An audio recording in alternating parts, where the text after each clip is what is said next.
यदि तुम हानि लाभ दोनों में मुस्कुराते रहते हो तो तुमने निश्चय ही सब कुछ हृदय से मालिक का समझ रखा है। जय सच्चिदानंद जी। आज का शुभ सत्संग 2 अप्रैल दिन वीरवार। आज के श्री आनंदपुर दरबार के फरमाए हुए सत्संग का शीर्षक है सतगुरु की शरण। गुरमुख प्रेमियों, आज के इस पावन सत्संग को बड़े ही श्रद्धा सहित श्रवण करें। अगले वचन आदरणीय महात्मा जी के होंगे। श्री गुरु महाराज जी का हुक्म है गुरमुखो उठो। श्री गुरु महाराज जी का हुक्म है गुरमुखो उठो। सौभाग्यशाली गुरमुखो, ये हम सब का महान सौभाग्य है कि हम सब गुरमुखों को अपने परम इष्ट देव श्री सतगुरुदेव दाता दीनदयाल महाराज जी के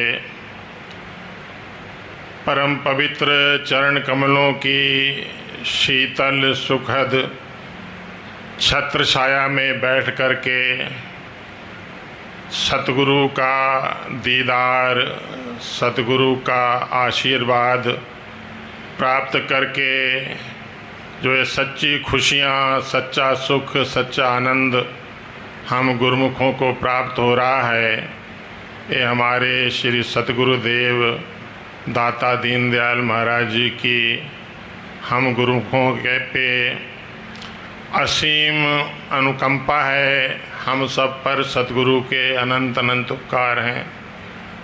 तो सतगुरु के चरणों में जो खुशी मिलती है वो एक अलौकिक खुशी होती है, क्योंकि सतगुरु ईश्वर परमात्मा का साकार रूप होते हैं। जो प्रेमी जन, भक्तजन सतगुरु के चरणों में बैठ कर के सतगुरु का दीदार करते हैं तो एक अलौकिक खुशी का अनुभव करते हैं। तो ग्रंथों में वचन आते हैं कि वेद तक भी भेव जिस भगवान का पाते नहीं, योगियों के ध्यान में जो सहज आते नहीं, वही सच्चिदानंद सतगुरु सन्मुख विराजमान हैं, दे रहे भक्तों को अपनी भक्ति का वरदान है। ऐसे सतगुरु को पा करके दिल में खुशी समाई है। सतगुरु के दीदार की सबको लाखों लाख बधाई है।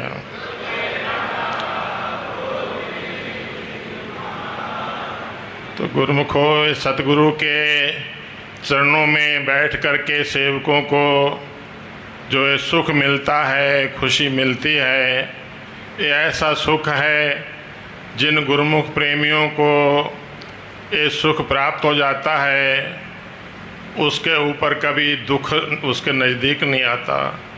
जिसको सतगुरु के चरणों में, सतगुरु के दीदार से, सतगुरु के आशीर्वाद से जिसको अलौकिक खुशी मिल जाती है, वो हमेशा आनंदित रहता है। कोई भी दुख, कोई भी गम उसके नज़दीक नहीं आता।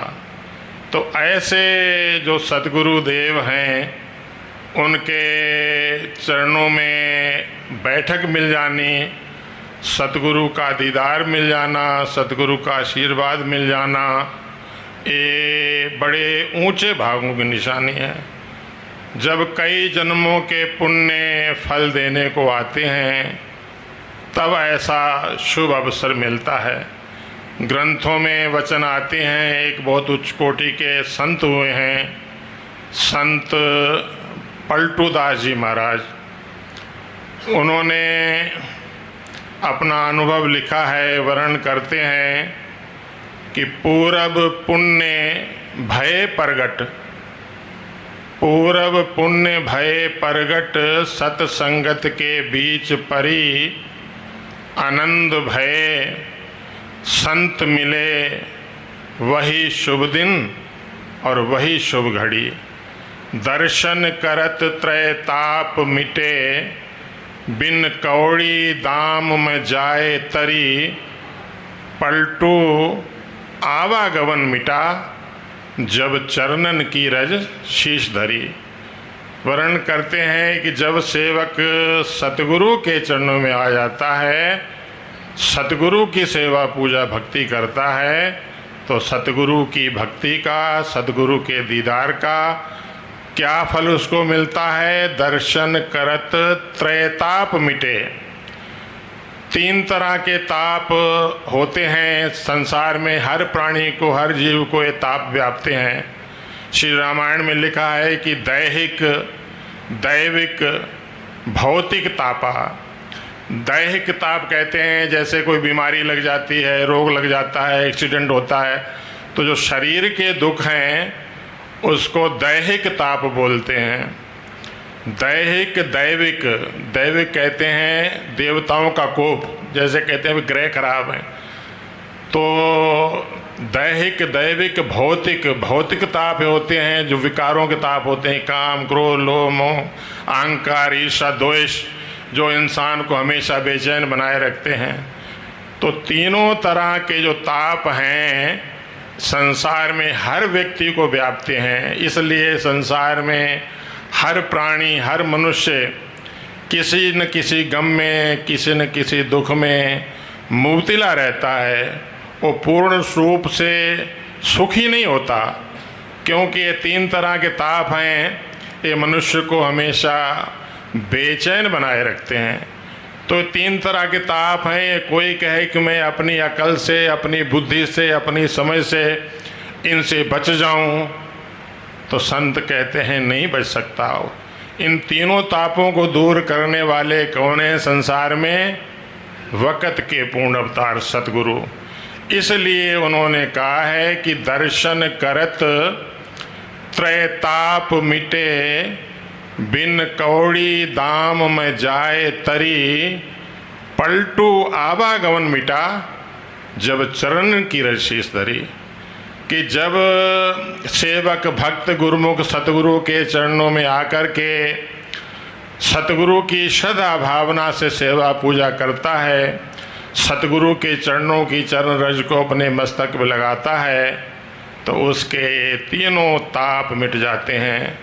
उसको ऐसा सुख मिलता है सतगुरु के चरणों में आकर के, जिसके बाद फिर कभी दुख नहीं होता।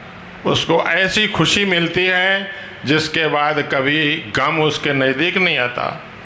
तो सतगुरु के जो चरणों में आकर के सेवक को खुशी मिलती है, ये दुनिया में, संसार में, कोई कहे मैं दुनिया में, दुनिया के पदार्थों में, दुनिया के सामानों में, दुनिया के भोगों में एक खुशी प्राप्त कर लूं, तो संत कहते हैं इम्पॉसिबल है। दुनिया के किसी भी पदार्थ में एक खुशी नहीं मिल सकती। जैसे कहते हैं कि जो खुशी आपके चरणों में प्रभु, जो खुशी आपके चरणों में प्रभु, वो ज़माने की किसी शय में नहीं। कि जो सतगुरु के चरणों में आकर के सेवक को खुशी मिलती है, वो संसार के किसी भी पदार्थ में, किसी भी सामान में, किसी वस्तु में, किसी भी व्यक्ति में नहीं मिल सकती। इसलिए संतों ने वर्णन किया है कि जब जीव सतगुरु के चरणों में आ जाते हैं, भाग्यशाली जीव, तो उनको हर तरह से सुखी हो जाते हैं। संसार के जितने भी दुख हैं, जितने भी ताप हैं, उनसे भी बच जाते हैं। और कहते हैं कि बिन कौड़ी दाम में जाए तरी। भवसागर से के दुखों से बचने के लिए, भवसागर से पार होने के लिए लोग कितने प्रकार की साधनाएं करते हैं, जप करते हैं, व्रत करते हैं, तीर्थों में स्नान करते हैं, परंतु वो दुखों से छुटकारा उनका नहीं होता। परंतु सतगुरु के चरणों में जो खुशी मिलती है, जिसको एक बार अलौकिक खुशी मिल जाती है, वो हमेशा हमेशा के लिए दुखों से, परेशानियों से, कष्टों से उसका छुटकारा हो जाता है और बड़ी आसानी से वो भवसागर से पार हो करके और उसकी आत्मा बैकुंठ में, सचखंड में रहने की अधिकारी हो जाती है। तो इसलिए वो वर्णन करते हैं कि बिन कौड़ी दाम का मतलब होता है बिना किसी कठिनाई के, बिना किसी प्रकार प्रयास के। जैसे रामायण में संत तुलसीदास महाराज ने लिखा है कि बड़े भाग्य पाइए सत्संगा और बिन ही प्रयास होई भवभंगा, कि बड़े भागों से सत्पुरुषों की संगत मिलती है और जिसको सत्पुरुषों की संगत मिल जाती है तो कहते हैं कि बिना ही प्रयास होई भवभंगा, कि बिना किसी कठिनाई के, बिना किसी मुश्किल से, बड़ी आसानी से उसकी आत्मा संसार के दुखों से छूट करके और परमात्मा से मिलने के अधिकारी हो जाती है, परमात्मा का रूप बन जाती है। तो ऐसे सतगुरु की शरण मिलना, कहते हैं कि बड़े पूर्व पुण्य भय प्रगट सतगुरु जी की शरण मिली। कई जन्मों के पुण्य जब फल देने को आते हैं तभी जीव को ऐसा अवसर मिलता है। तो ये हम सब गुरुमुखों का महान सौभाग्य है जो हमें वक्त के पूर्ण अवतार सतगुरु की शरण मिली हुई है। इस जीवन में भी सुख शांति आनंद से जीवन भरपूर रहेगा, भविष्य समर जाएगा, ये लोक भी सुखी होगा, परलोक भी सुखी होगा, कल्याण हमारा होगा और प्रसन्नता हमारे श्री सतगुरुदेव को होगी। बोलो जयकारा बोल मेरे श्री गुरु महाराज की। अपने मन और चित्त की समस्त वृत्तियों को एकाग्र करते हुए और अपना ध्यान श्री परमहंस महान विभूतियों के परम पावन चरणार बिंदों में लगाते हुए एवं हाजिर हजूर श्री सद्गुरुदेव दाता दयाल जी का परम पावन दर्शन दीदार करते हुए एक बार बड़े प्रेम और श्रद्धा सहित मिलकर बोलो जयकारा।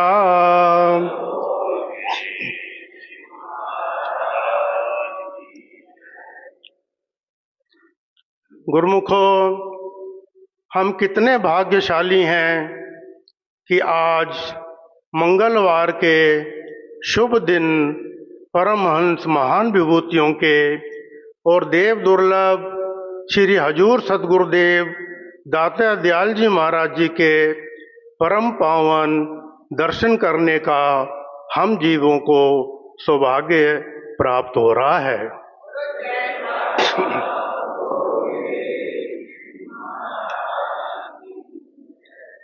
मंगलवार के दिन हम सतगुरु के चरणों में यही प्रार्थना करते हैं कि हे सतगुरु, हमने आपके चरणों से अपना नाता जोड़ा है, तो आप कृपा करके हमें भक्ति के पथ पर अग्रसर करते रहना, ताकि हमारा जीवन सुख शांति और आनंद से व्यतीत हो जाए। हम सेवकों का भी यही धर्म बनता है कि हम प्रातःकाल श्री आरती पूजा पर आकर परमहंसों के पावन दर्शनों का लाभ अवश्य उठाएं। हमारे श्री हजूर महाराज जी भी अपने शरीर पर कितना कष्ट उठाकर प्रातःकाल श्री आरती पूजा पर आते हैं, तो हम भी उनकी कृपा के पात्र बने। अब रैन कहाँ, अब उठ मुसाफिर भोर भई, अब रैन कहाँ जो सोवत है, जो सोवत है सो खोवत है, जो जागत है सो पावत है। हमारे शास्त्र भी यही कहते हैं कि सूर्य उदय होने से पहले हमें अवश्य जाग जाना चाहिए, और हमारा यह भी धर्म बनता है कि हम श्री आरती पूजा पर अवश्य आएं, क्योंकि जब हम सतगुरु के चरणों से जुड़ते हैं तो सतगुरु हमें अपना बना लेते हैं, अपने जोगा बना लेते हैं और हम सेवकों पर अपनी कृपा दृष्टि बनाए रखते हैं। एक बार श्री गुरु गोविंद सिंह जी महाराज जी के समय की बात है। पेशावर से एक छोटा सा बालक आनंदपुर साहब श्री गुरु महाराज जी के दर्शन करने आया। जब वह लाइन में लगा था तो श्री गुरु महाराज जी ने उसको देखा और जब उसकी बारी आई तो उसने मत्था टेका। तो श्री गुरु महाराज जी ने उस नन्हे से बालक से प्रश्न किया, तेरा नाम क्या है? उस बालक ने कहा कि महाराज जी, मेरे माता पिता ने तो मेरा नाम जोगा रखा है। तो श्री गुरु महाराज जी ने फरमाया कि तू किसके जोगा है? तो उस बालक ने उत्तर दिया कि गुरुदेव, मैं आपके जोगा हूँ। उस बच्चे के ऐसे शब्द सुनकर श्री गुरु महाराज जी निहाल हो गए और उन्होंने वचन फरमाए कि जोगिया, तू साढ़े जोगा है ते 80 तेरे जोगे हाँ, यानी कि तू हमारा है और हम तुम्हारे हैं। कहते हैं कि सतगुरु के उपकार का बदला दिया न जाए, 3 लोक की संपदा भेंटत मन सक जाए। हम सतगुरु को क्या दे सकते हैं?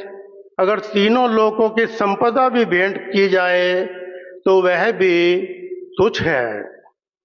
तो उस बालक को श्री गुरु महाराज जी ने आनंदपुर साहब में ही सेवा पर रख लिया और उसने भी श्री गुरु दरबार की तन मन प्राण से सेवा की। उनके जीवन में बहुत से उतार चढ़ाव आए, परंतु वे सतगुरु की कृपा से सब पार कर गए। क्योंकि जब जीव के रक्षक सतगुरु हो तो संसार की कोई भी ताकत हमारा कुछ भी नहीं बिगाड़ सकती। सतगुरु हमेशा हम सेवकों को प्रेम देते हैं, प्यार देते हैं, आशीर्वाद देते हैं। एक बार राधा ने भगवान कृष्ण से प्रश्न किया कि भगवान, प्रेम क्या होता है? भगवान कृष्ण ने उत्तर दिया कि राधे, जहाँ प्रेम होता है वहाँ मतलब नहीं होता, जहाँ प्रेम होता है वहाँ कोई स्वार्थ नहीं होता। और वही प्रेम सतगुरु भी हम सेवकों को निस्वार्थ होकर, मतलबहीन होकर हर रोज दे रहे हैं।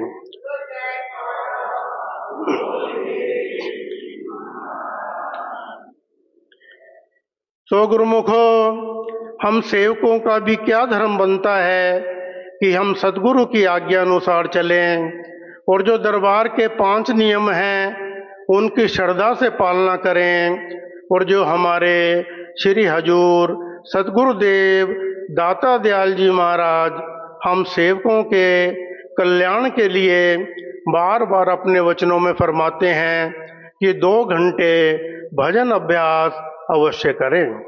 अगर हम उनकी आज्ञा का पालन करेंगे, 2 घंटे भजन करेंगे, तो गुरुमुख हो, हमारा ये लोक भी सफल होगा और हमारा परलोक भी सफल हो जाएगा।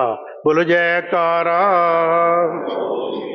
गुरुमुख साथी गुरुमुख प्रेमी के साथ शेयर कर दें ताकि सभी आनंदपुर रूपी डोर के साथ जुड़े रहें। बोलो जयकारा, बोल मेरे श्री गुरु महाराज की जय।